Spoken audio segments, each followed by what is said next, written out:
A man trips as he enters a restaurant. His face reddens, his mouth curves into a goofy smile. He looks around. Did anybody see him?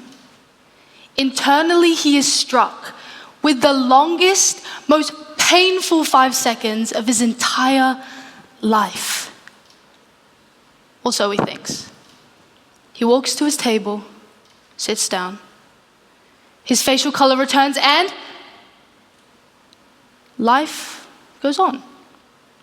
Hi, I'm Sierah Georgy, and I'm going to be talking to you about the fear of embarrassment.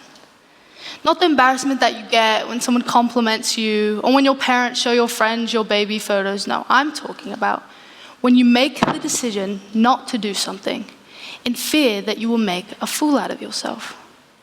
So, what is embarrassment, and why are people so scared of it? Well, according to Psychology Today, embarrassment is a self-conscious emotion that is often grouped with shame and guilt. The person feeling said emotion becomes aware, whether it's real or imagined, of a failure to comply with social expectations and fear that others won't view them so highly as a result. Embarrassment is a broad emotion with numerous causative factors. Roland S. Miller from Sam Houston State University's appraisal appears closest to ordinary common sense that what lies at the root of embarrassment is the anticipation of negative evaluation by others. A trip in the hall, an awkward stutter asking a woman, "How far along are you?" And she says, "I'm not pregnant." Situations that leave you blushing, sweating, stammering, internally screaming, and never wanting to show your face in public ever again. The late John Sabini and his colleagues from the University of Pennsylvania proposed a slightly more nuanced cause that suggests that embarrassment isn't because a person is worried about making a bad impression per se, but rather that they don't know what to do next. Research suggests that a single theory is not adequate to address all reasons and types of embarrassment. And as we delve deeper into the multifaceted nature of this feeling, it becomes clear that our emotional influence goes beyond simple discomfort, with a magnetic pull that restricts decisions. Building on this knowledge, it is clear that our reluctance is based on our fear of embarrassment, rather than the fear of the action itself. The fear of embarrassment can manifest itself in a myriad of ways. Being scared to raise your hand in class, not doing a presentation, not trying out for a sports team, the list goes on and on. In an article found on raisingchildren.net.au, it was reported that during adolescence, brain remodeling occurs, and it just so happens that the prefrontal cortex, the decision-making part of the brain, is developed last. This means that teenagers may rely on the amygdala, the emotion center of the brain. Due to this, adolescents tend to feel their emotions more deeply, which can override logic. Thus, teenagers will decide to avoid a situation in hopes of also avoiding possible embarrassment. But letting this emotion dictate your life comes with repercussions. So, what are some of these consequences? Number 1, regret. The sense of regret you possess when you let an opportunity by due to this fear will consume you and erode your sense of achievement. When you look back on your life, you will find yourself dwelling on the things you didn't do, rather than celebrating the things you did. Regret is more powerful than fear. Fear goes away. Regret does not. Number 2, no growth.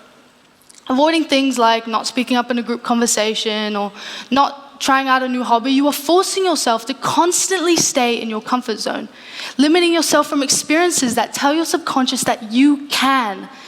If you let this emotion control you, you will never grow. Number 3, low self-esteem. If you keep avoiding things that will potentially cause discomfort, you start to doubt your abilities, constantly being worried about how other people perceive you, and continue to let this fear consume you. The good news is that there are ways to combat the powerful grip of embarrassment. One way you can do this is by changing your perspective from the actor to the observer. To explore the dynamic between the two perspectives, Medical News Today did a study evaluating self-awareness in embarrassing situations. The study found that individuals who adopt the actor's perspective, experiencing the embarrassment firsthand, tend to be more self-aware in social situations, while the observers appear less self-aware. Shifting your perception involves stepping back and viewing the setting with a more objective lens. This will help mitigate feelings of avoidance and discomfort. Another way you can do this is by understanding this simple yet powerful truth. No one cares as much as you do. Most of us have heard this before because it's true. People are too busy worrying about their own lives. In fact, if I asked you to think of something that you or someone else did that was embarrassing, I guarantee you would struggle to think of someone else's misstep. Lastly, surround yourself with people you feel supported by. In reflecting on my own experiences, I came to realize this idea firsthand. In 7th grade, I found myself paralyzed with fear in a PE activity involving abseiling, despite having no rational reason to be afraid, given that I'm not afraid of heights. Now travel back to my 9th grade camp, where I was faced with a similar activity in the shape of an obstacle called the leap of faith. We had to climb a tall tree and jump 5 feet in the air to catch the bar in front. This time, however, I had absolutely no fear. The key difference? The encouraging atmosphere of my buddies. Knowing that I was surrounded by people who wouldn't judge me allowed me to embrace the experience with excitement rather than embarrassment. While it is not always possible to have your friends with you when you do everything, it's important to have those people who will stabilize you as you feel yourself inching back into the depths of an uncomfortable situation. The feeling of embarrassment is ubiquitous in everyday life. It unfolds before us time after time, even when we don't realize it, especially when we don't realize it. But it's important that we don't let this fear control us. Instead, we control it. So raise your hand in that class, do that presentation, and try out for that sports team, because no matter what you feel, life goes on. Thank you.